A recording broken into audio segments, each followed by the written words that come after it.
Buenas tardes, bienvenidos a la entrevista. Los saluda Alberto Pinillos, siempre en vivo por la señal digital HE3.1 y por el fanpage Vivo Pao TV. Empezamos una nueva semana, hoy lunes 19 de diciembre. Nos acercamos a la celebración de la Navidad. En esta semana, momentos de reflexión, de reconciliación. Sin embargo, el Perú todavía sigue viviendo una crisis política, una crisis social. Todavía estamos en una fase de convulsión. No se ha logrado pacificar del todo al país, pero en esa gestión está el gobierno de la presidenta Dina Boluarte. Vamos a conversar porque es importante recoger la opinión de los colegios profesionales, de las órdenes académicas aquí en La Libertad. Hablo de los colegios profesionales y vamos a invitar en esta oportunidad, estamos con la presencia del presidente del Consejo Regional de Decanos de los Colegios Profesionales en La Libertad, el economista, el señor Carlos Pastor, para hacer un análisis de cómo está impactando esta crisis en el desarrollo del país, haciendo énfasis en la economía regional. Señor Pastor, bienvenido a la entrevista. Muy buenas tardes. Muy buenas tardes, doctor Pinillos. Muchas gracias por esta oportunidad nuevamente. Los economistas y el CONREDE, a quien represento, nos hemos pronunciado dos veces. Primero, el 7 de diciembre contra el autogolpe, porque atenta contra el Estado de Derecho, la democracia y la libertad de los individuos, y eso, por supuesto, toda crisis política afecta a la economía. Y recién el 16 también nos hemos pronunciado referente a todos estos actos de violencia, al margen del derecho que tenemos los ciudadanos de protestar pacíficamente. Hemos visto muchos actos de violencia y delincuencia también infiltrada y actos extremistas, tanto en el sur y en el norte. Felizmente, acá en Trujillo, que eran los puntos neurálgicos, acá, perdón, en nuestro departamento, en el punto de Chao, Virú, y lo que era Cimbal y el Valle se ha neutralizado, ha habido un acuerdo, ¿no? Lo que está pendiente es en el sur, en el caso de Apurímac, en Sicuán y Cusco y en Arequipa. Nos preocupa lo del sur porque el gas, hemos escuchado en los centros de comunicaciones, ya se está, el abastecimiento de gas que viene de camiseas se está acabando, ¿no? Y eso va a afectar en la producción de las principales empresas. Igual los principales productos de pan llevar y que vienen del sur, ¿no? También por esto de que no dejan pasar, también se están perdiendo los mismos agricultores y se va a encarecer algunos de esos productos tanto en Lima y en el norte del Perú. Correcto. Hay una publicación que ha hecho hace unos días la Cámara de Comercio indicando de que estos problemas que vive o que estuvo viviendo La Libertad, y esperemos ya no se repitan, habían estado ocasionando pérdidas diarias de 25 millones, afectando todo el aparato productivo, todas las empresas que generan o rubros como la agroindustria, que es el más importante, el turismo, el transporte, etcétera. A partir de ese enfoque, ¿cómo ha impactado, cómo están respondiendo ahora a esta llamada normalización las empresas, sobre todo en el rubro agroindustrial, señor Pastor? Claro, usted ha visto que los puntos estratégicos que los extremistas han querido atentar han sido los aeropuertos para impedir tanto el transporte de pasajeros y los productos que van de exportación. Uno de los puntos que han sido afectados han sido puntos de la agroindustria, no solamente acá en el norte, sino en el sur del Perú.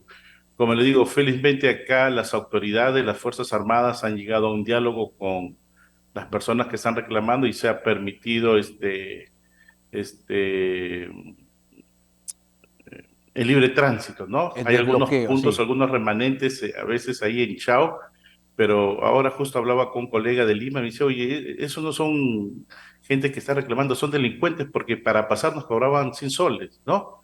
Entonces, hay ese problema. Esperemos que las Fuerzas Armadas pongan orden de acuerdo a la ley y permitan pues que nuestros empresarios de la agroindustria puedan seguir desarrollando sus funciones tanto en lo que es campo, planta, y el mismo proceso de exportación y de abastecer tanto al mercado local y mercado nacional. Y yo anteayer preguntaba a un gerente de una empresa de estas centros comerciales pequeños, ¿ah? Que los días que ellos paralizaron, el ingreso que ellos dejaron de percibir fue más o menos aproximadamente 500.000 soles, y era pequeño. Imagínense 500.000 soles en un solo negocio así de esa envergadura pequeña, cuanto más las grandes empresas. Yo calculo, y los expertos hablaban no solamente de 25 millones, hablaban más de 100 millones de soles, ¿no? Así es. Y eso, por supuesto, repercute tanto a la economía formal y también a la economía informal. Usted sabe que cuando ha habido esta situación, al cerrar las vías, el libre tránsito, no solamente se han perjudicado los formales, sino también los informales. Y los informales viven del día a día. Yo le preguntaba a un taxista, tú eres empresario, tú eres un microempresario que brinda servicios. El día que paralizan, que te queman tu auto, ¿cuánto pierdes? Mire, señor, yo pierdo algo de 150 soles mi taquilla diaria. Estoy pagando al banco mensualmente 1.500 soles. Si me pasa eso, ¿quién me lo va a pagar? Entonces yo invoco, ¿no? Y como hemos hecho nuestro pronunciamiento, pedimos que la sociedad civil se pronuncie y exija, ¿qué cosa? Que la violencia termine, porque no solamente afecta a las grandes empresas, afecta al microempresario y afecta a nosotros como libres ciudadanos, como familias. Sí, y lo que usted menciona es muy cierto porque estos pequeños empresarios que en el día a día generan recursos para poder, como se dice, llevar el alimento y satisfacer necesidades primarias de la familia, no podrían estar o no podrían paralizar sus actividades para hacer una manifestación como la que hemos visto, y efectivamente lo que usted también dice se ha comprobado, verificado por investigación de la policía, que muchas personas que han estado asusando y generando estos disturbios son precisamente personas de grupos delictivos que han ocasionado saqueos y todo tipo de desmanes y acciones vandálicas. Ahora, también usted como presidente del CONREDEL, que es el Consejo Regional de Decanos en la Libertad, queríamos recoger cuál es su opinión respecto a una encuesta que se ha publicado, se ha hecho pública ayer en los medios de comunicación de Ipsos Perú, donde afirma que el 62% de la población está a favor de nuevos comicios, pero con reformas electorales y políticas. Y hay otro sector de la población que pide prácticamente que renuncie la presidenta, que renuncie el Congreso y que haya nuevas elecciones. ¿Qué lectura desde los colegios profesionales tienen ustedes sobre este tema, señor Pastor? Bueno, la encuesta es muy clara. El 62% estamos la mayoría de la población. Ahorita tenemos un gobierno de transición y esta convocatoria a nuevas elecciones se tiene que dar con las reformas electorales y otras, porque con la actual ley, la actual norma de partidos políticos y electorales no se podría llevar a cabo como fue la vez pasada durante el gobierno del señor Vizcarra. Ahí sí se pudo dar, ¿no? En los 4 meses que ellos quisieron. Él se quedó como presidente y luego convocó a elecciones, ¿no? Pero después, durante ese trayecto, las normas han cambiado.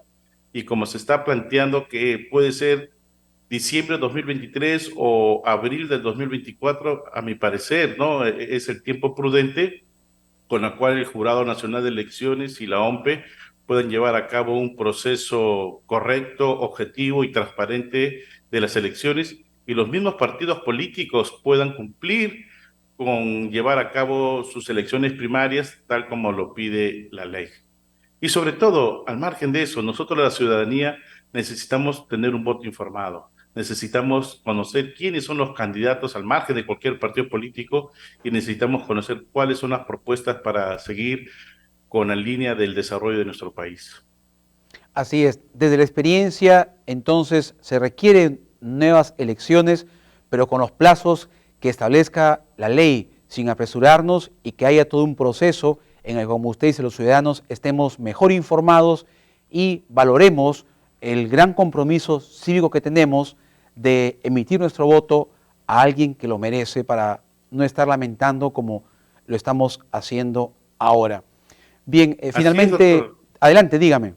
Así es, doctor Pinillos. Usted recuerda, el expresidente Vizcarra cerró un congreso luego hubo un proceso eleccionario, y ese nuevo Congreso fue el que sacó a Vizcarra. Entonces no vamos a caer en lo mismo. Dejemos que este gobierno de transición cumpla con lo que manda la ley y se lleve a cabo un proceso electoral en un tiempo oportuno, en un tiempo prudente, que esté de acuerdo a la ley, a las normas electorales, y nosotros, los ciudadanos en general, tanto dependientes, independientes, empresarios, etcétera, estemos informados y podamos emitir un voto informado, y los partidos políticos cumplan, sí, con la ley, y también de proponer, elegir a los mejores representantes de la ciudadanía. Le comento, estuve hace una semana en Chile, ¿no?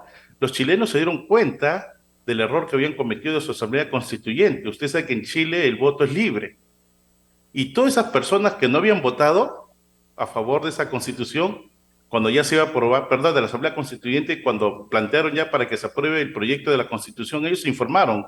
Y esa gente informada dijo no a esa constitución, porque atentaba contra el desarrollo de su país. Lo mismo tiene que pasar acá, estimado doctor Pinillos. Tenemos que estar informados. Informemos a todos. Y mire, yo estuve en una comunidad indígena, en los mapuches. Mire, esa gente bien informada. Siempre se exagera porque hay gente extremista que se involucran, que se filtran, y se usan muchas veces mal los nombres de los indígenas. Es lo que hemos visto acá en Perú también cuando han detenido en el centro de Lima a un grupo de indígenas. Lamentablemente algunos malos políticos usan a algunos indígenas para sus actos de violencia. Pero hay que pensar también en todos, porque los indígenas también hay en Perú merecen que el Estado llegue a ellos, pero el Estado, tanto a nivel de gobierno nacional, a gobierno regional y gobierno local, que tiene muchos miles de millones de soles a través del canon petrolero y del canon minero, no han invertido. No solamente depende del gobierno nacional, sino también de esas mismas autoridades locales y regionales que no han cumplido. Correcto. Finalmente, ya que tocó el tema que es gravitante porque hay un sector de la población y fue, como se dice, la propuesta de campaña del gobierno de Perú Libre, del expresidente Castillo, y lo venía manifestando hasta últimos momentos de su gestión como presidente de la Asamblea Constituyente. ¿Cómo impactaría una Asamblea Constituyente en el caso del que en el Perú se instalara en la economía, contando con la experiencia que usted ha mencionado de Chile, por ejemplo? Claro, usted ha visto, ellos quieren un cambio total de la Asamblea Constituyente, quieren donde el Estado tome el control de toda la actividad económica, lo cual no es correcto. El Estado no es inversor. Su función del Estado, ¿cuál es? Brindar los principales servicios a la comunidad. ¿Cuál es? Darnos buena infraestructura, agua, desagüe, luz, salud, educación, buena infraestructura, buenas pistas, seguridad y recreación, lo cual he visto ahí en Chile, ¿no? ¿Y cómo el Estado cumple con esas funciones? A través de los impuestos.